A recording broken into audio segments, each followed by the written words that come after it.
bagi kita semua yang kami hormati teman-teman media elektronik, media TV, dan masyarakat Indonesia. Selamat juga telah hadir malam ini dalam bulan puasa. Dan saya didampingi oleh Bapak Rosan Roslani, Menteri Investasi, Bapak Teddy Indrawijaya dari Sekretaris Kabinet, Bapak Duta Besar Indroyono Susilo, kemudian dalam kegiatan beberapa hari ini, mulai dari kemarin bersama Bapak Presiden menghadiri Indonesia US Business Summit yang juga diselenggarakan bersama Yusindo, Kadin, dan Apindo. Itu kemarin telah ditandatangani 11 Memorandum of Understanding, baik itu dari segi perdagangan yang merupakan turunan daripada agreement untuk reciprocal trade, untuk pembelian energi, pembelian agriculture, dan juga untuk pembelian lain yang nanti Pak Rosan akan menjelaskan. Itu nilainya sebesar 38,4 miliar. Juga ada sektor teknologi. Nah, di samping itu juga ada pengembangan critical mineral. Dalam hal ini adalah perpanjangan daripada Freeport McMoran dari 2041 sampai 2061. Kemudian ada pembelian jagung, pembelian cotton, kemudian terkait dengan shredded worn clothes, kemudian terkait dengan furniture, terkait dengan oil field recovery, kemudian juga ada hilirisasi dari pengembangan silika sampai silika iron untuk produksi semiconductor. Di samping itu juga ada juga kerjasama antar kawasan industri ataupun kawasan perdagangan dengan perusahaan Amerika. Nah, hari ini, tadi pagi, Bapak Presiden langsung menandatangani kerjasama Agreement of Reciprocal Trade yang diberi judul Toward a New Golden Age for the US-Indonesia Alliance, dan ditandatangani secara bersama, baik oleh Bapak Presiden Prabowo maupun Presiden Donald Trump. Dan dalam pertemuan bilateral antara kedua pemimpin itu berjalan cukup lama, selama 30 menit sesudah kegiatan Board of Peace tadi pagi. Dan dokumen terkait dengan Agreement on Reciprocal Trade ini lampirannya itu tadi juga dilanjutkan bersama di kantor daripada USTR, Ambasador Jamieson Greer. Indonesia dan Amerika Serikat sepakat untuk memperkuat kerjasama ekonomi dan mendorong pertumbuhan ekonomi, dan ini salah satu daripada perjanjian yang membentuk Council of Trade and Investment, sehingga ini menjadi forum ekonomi kedua negara. Dan ini hasil daripada Agreement of Reciprocal Trade, sehingga seluruh persoalan investasi dan persoalan perdagangan antara Indonesia dan Amerika nanti akan dibahas dulu di dalam Council of Trade. Apabila terjadi kenaikan yang di luar terlalu tinggi atau hal yang dianggap bisa mengganggu neraca daripada kedua negara. Tujuan dan visi perjanjian adalah untuk mewujudkan kemakmuran ekonomi bersama, rantai pasok yang kuat, dan menghormati kedaulatan dari masing-masing negara.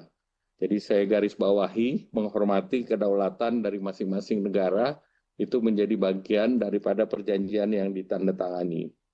Sejak diumumkan oleh Presiden Trump pada tanggal 2 April 2025 yang lalu, pemerintah Indonesia telah mengirimkan 4 surat untuk proses negosiasi tarif di bulan April, Juni, Juli, dan Agustus 2025, dan juga 90% daripada dokumentasi yang dikirim oleh Indonesia dipenuhi oleh Amerika. Jadi usulan Indonesia dipenuhi oleh Amerika yang tertuang dalam Agreement on Reciprocal Tariff. Dan dalam periode tersebut, Indonesia mengunjungi Washington DC 4 kali, kemudian 7 kali putaran perundingan, dan lebih dari 9 kali pembahasan in-person maupun virtual dengan USTR atau Duta Besar Jameson Greer. Di dalam proses sebetulnya juga kita berbicara dengan Commerce ataupun Commerce Secretary dan Treasury Amerika. Namun Indonesia ini perjanjiannya memang kita dengan USTR, dengan Ambassador Jameson Greer. Kemudian AS melakukan penurunan pengenaan tarif resiprokal bagi Indonesia, itu seperti yang dituangkan dalam joint statement yang lalu, dan berbeda dengan berbagai perjanjian ART dengan negara lain, Amerika sepakat untuk mencabut pasal-pasal yang non kerjasama ekonomi, antara lain untuk terkait pengembangan reaktor nuklir, kemudian terkait dengan kebijakan Laut Cina Selatan, terkait dengan pertahanan dan keamanan perbatasan, sehingga murni ART kita adalah terkait dengan perdagangan. Dalam ART ada 1.819 pos tarif produk Indonesia, baik itu pertanian maupun industri, antara lain minyak sawit, kopi, kakao, rempah-rempah, karet, komponen elektronik, termasuk semikonduktor, komponen pesawat terbang, yang tarifnya adalah 0%. Dan khusus untuk produk tekstil dan aparel Indonesia, Amerika juga akan memberikan tarif 0% dengan mekanisme tarif rate quota atau TRQ.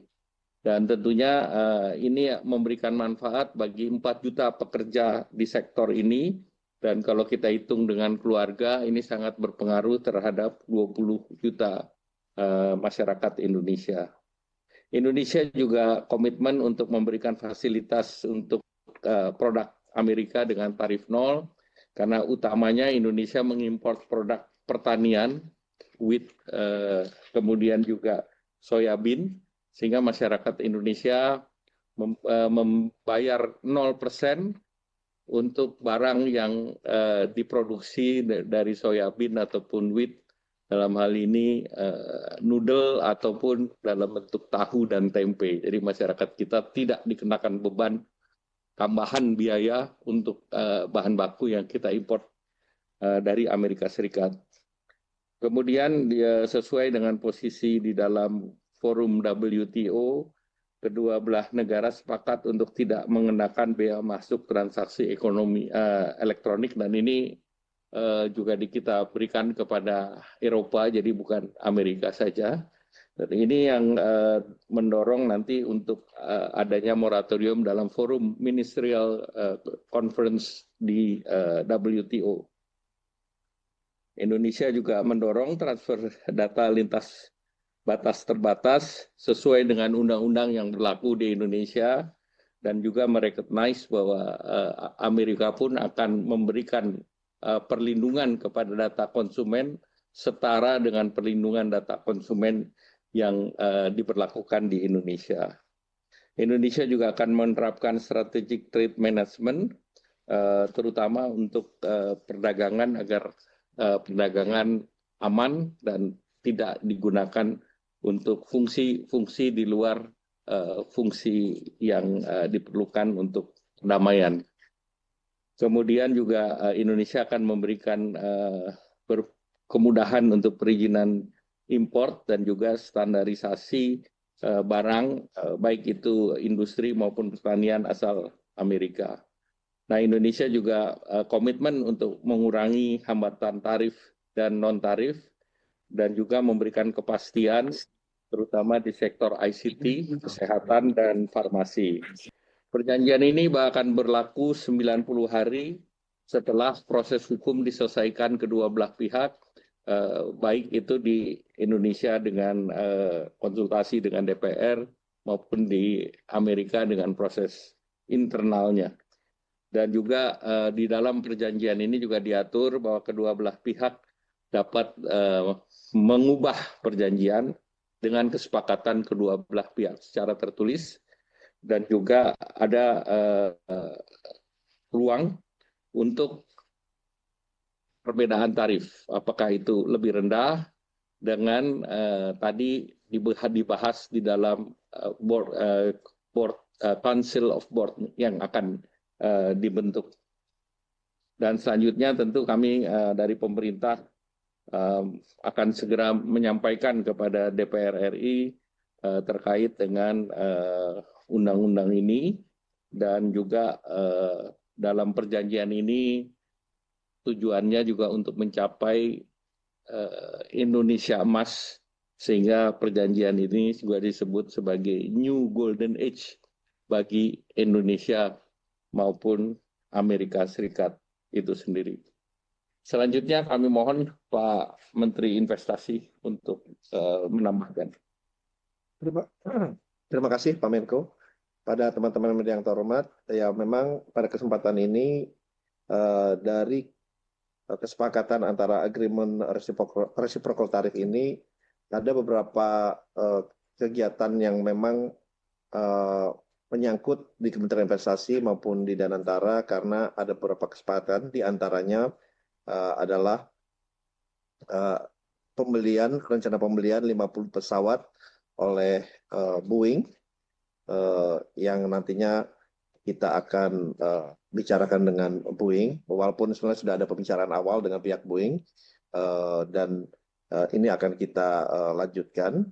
Dan juga ada kesepakatan untuk melakukan impor gas dan crude oil nilainya 15 miliar dolar per tahunnya, dan juga adanya rencana untuk lebih meningkatkan kerjasama di bidang ekonomi, terutama dalam hal ini di bidang investasi.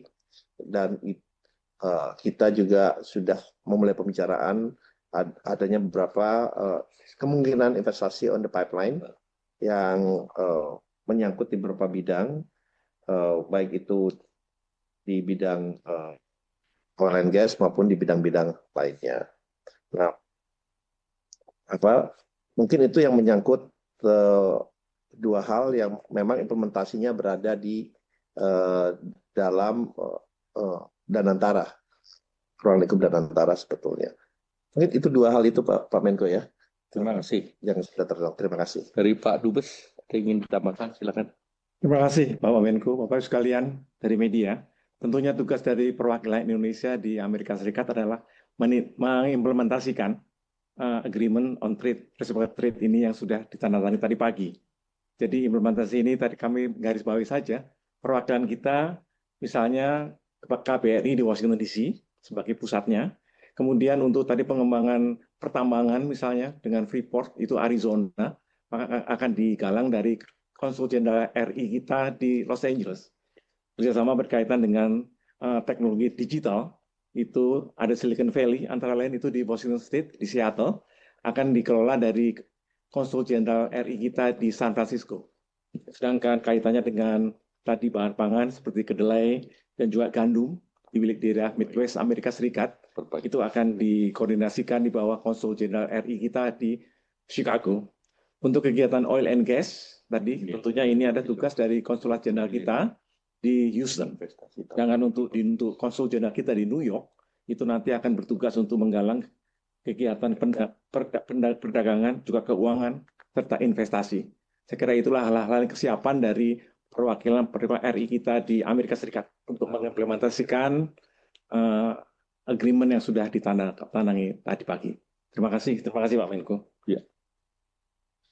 Mungkin ada satu tambahan, memang kemarin juga sudah ditandatangani kesepakatan MOU antara Freeport dan juga pemerintah Indonesia. Dalam hal ini kami mewakili atas mandat yang diberikan kepada kami, sehingga pihak Freeport bisa meningkatkan investasinya kurang lebih dalam 20 tahun ke depan, nilainya itu 20 miliar dolar, dan ini juga akan memberikan dampak yang positif kepada baik dari segi penerimaan pajak dan yang lain-lainnya. Oleh sebab itu, ini tentunya akan ditindaklanjuti sehingga akan menjadi definitive agreement dalam waktu yang tidak lama. Terima kasih. Terima kasih, Jait. Saya juga ingin menambahkan bahwa perjanjian ART ini yang tadi ditandatangani oleh kedua pemimpin negara, ini menunjukkan bahwa dekatnya hubungan antara Bapak Presiden Prabowo dengan Bapak Presiden Trump. Dan tadi dalam pembukaan acara BOP juga disebut hal yang mengapresiasi Presiden Prabowo, sehingga dengan kedekatan kedua negara ini perjanjian ART menjadi satu level, dan juga perjanjian ART ini tidak murni ART trade tetapi juga investasi. Banyak negara juga yang perjanjian ini tidak ditandatangani oleh kepala negara tetapi di level menteri. Nah, jadi khusus mengenai Indonesia, apalagi hari ini kita ketahui jumlah kepala negara yang hadir juga banyak, tetapi yang diberikan kesempatan untuk berbicara mengenai agreement dan bilateral hanya Presiden Indonesia, Presiden Prabowo. Saya pikir ini menjadi catatan penting, dan tadi kami juga rapatnya dengan USTR jam 7 malam, jadi memang mereka menunggu sampai malam untuk kita bisa bersama-sama membicarakan dan menyelesaikan seluruh dokumentasi yang diperlukan. Selanjutnya silakan bagi teman-teman yang ingin bertanya, mungkin yang ada di ruangan ini dulu sebelum nanti dari saya minta dari Pak Haryo. Silakan dari ruangan ini ada yang ingin bertanya. Pak, tadi kan Presiden Prabowo sama Trump ada pertemuan sekitar 30 menit. Dalam pertemuan itu apa ada negosiasi terakhir yang dibahas atau memang sudah rampung? Semuanya sudah rampung. Ada hal lain yang akan disiapkan, dan ini akan kita menunggu diumumkan oleh White House duluan. Kita sudah tahu apa, artinya tambahan dari yang tadi sudah saya sebutkan. Ini nanti ada kejutan yang diumumkan dari White House. Ya, jadi ada tambahan sektor. Ya. Pak, soal penjualan tarif untuk tekstil tiap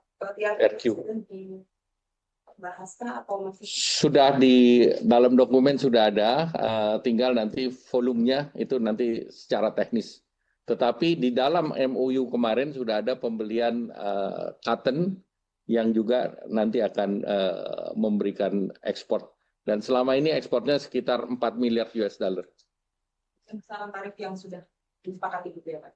Ya, artinya yang sekarang berjalan, dan nanti ini akan nol untuk tekstil dan garment ya, apparel to garment ya. Masih ada lagi di ruangan ini? Can I ask a question in English? Yes, you can. Because to ask about the transshipment provision, is there any mechanism that the U.S. I wanted to understand like how the U.S. and Indonesia would work together to make sure that the third country, for example, Chinese goods are not entering the U.S. via Indonesia, and if you could also elaborate a little bit on the critical minerals aspect.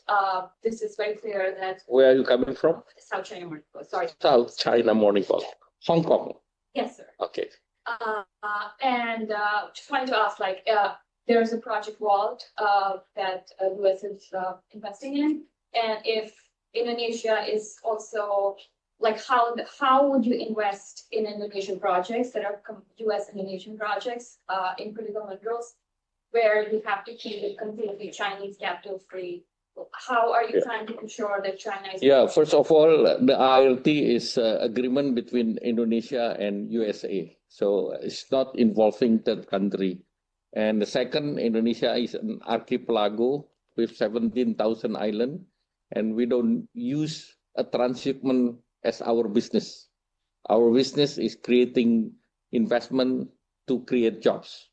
So I think that's clear with the US side. Selanjutnya kami persilakan Pak Haryo dari Jakarta. Baik, terima kasih.